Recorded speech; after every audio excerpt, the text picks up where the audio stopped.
Good morning, students. Today I am going to deal with Moral Science Chapter 4, An Eye for an Eye. Before going to start this chapter, I want to explain what is the meaning of this idiom, an eye for an eye. It means that people should be punished according to the way in which they offended. And in Hindi, ईंट का जवाब पत्थर से देना. But today, I am going to teach you through this chapter what is non-violence. It means fighting for political or social change without using force. In Hindi, ahimsa. So, before you understand non-violence, you should know violence. Violence is a behavior which harms or damages somebody physically. This is a story about a powerful king called Brahmadatta, ruled over the kingdom of Kasi. He set out with his large army to attack the small kingdom of Kosala. The king of Kosala, King Dighiti, knew that he would lose the battle because he did not have a large army. King Dighiti decided to prevent a war to protect his people and fled with his queen to Banaras. He disguised himself as a holy man and lived in a poor section of the city. They sent their son, named Dighavu, due to fear of Brahmadatta, away from the city. They wanted him to be safe and learn science and craft. One day, a barber who had been in King Dighiti's court recognized him and reported to Brahmadatta to get a reward. Brahmadatta ordered his generals to execute Dighiti and his queen and said that their bodies should be a prey to birds and beasts. That day, Prince Dighavu came to Banaras to see his parents. He saw them being taken away but was powerless to help them. King Dighiti saw the prince and cried out, hoping he would understand his message. He said, "Don't be short sighted. Don't be long sighted. For violence is not settled by violence. Violence is settled by non violence." People thought that king talking nonsense and had gone crazy. Dighavu gave strong wine to the guards to drink.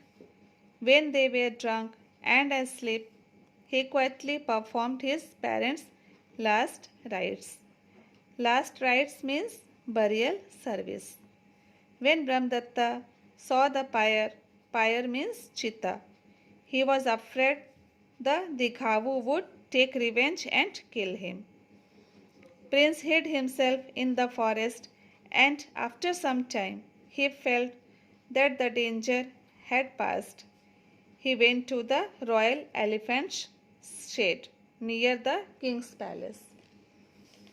He said to the chief elephant trainer that, "Can you please teach me this craft?" Prince Dighavu sang in a melodious voice and played the lute, a musical instrument quite like a guitar, in the elephant shed.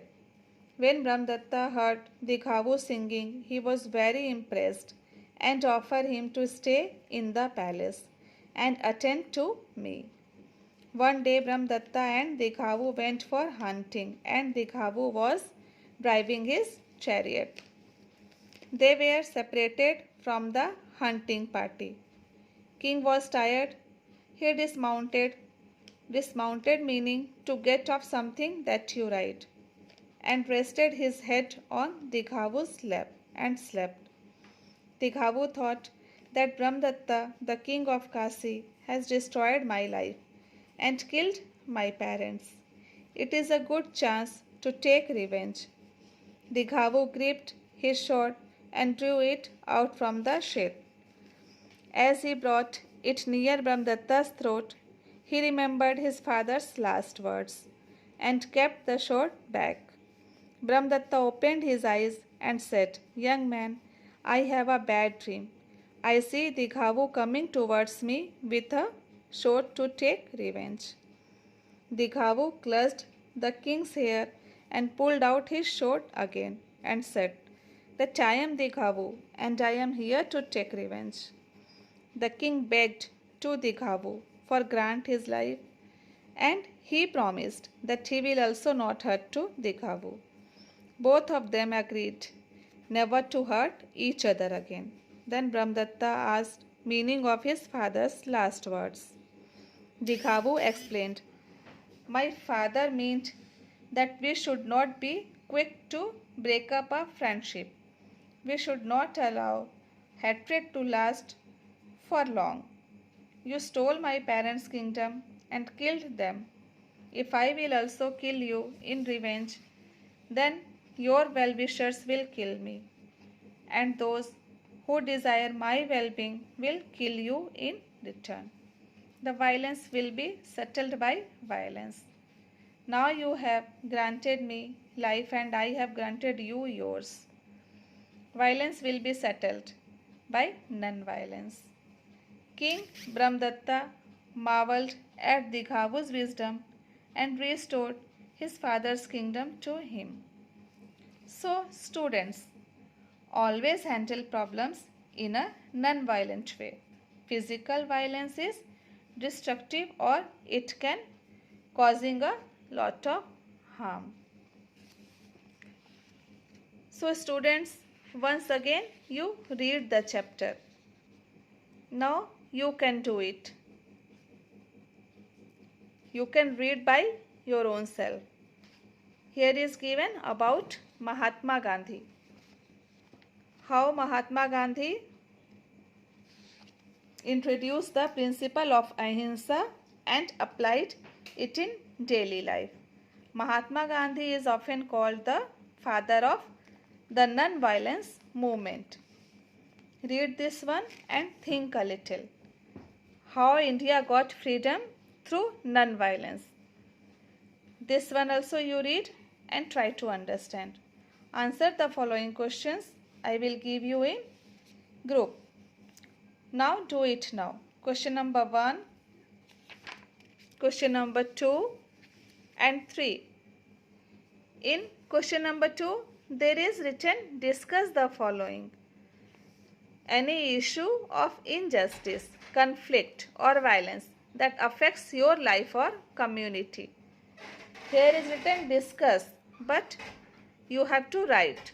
Describe the problem, describe 3 non-violent techniques and write God's view on tolerance. Question number 3, write a proposal for promoting tolerance and non-violence for an event in your school or community. This one also write by your own self. Myself inside out. Complete this one also. What do you think? Is non-violence better than violence? Non-violence means complete this paragraph. Till then, thank you. Have a nice day.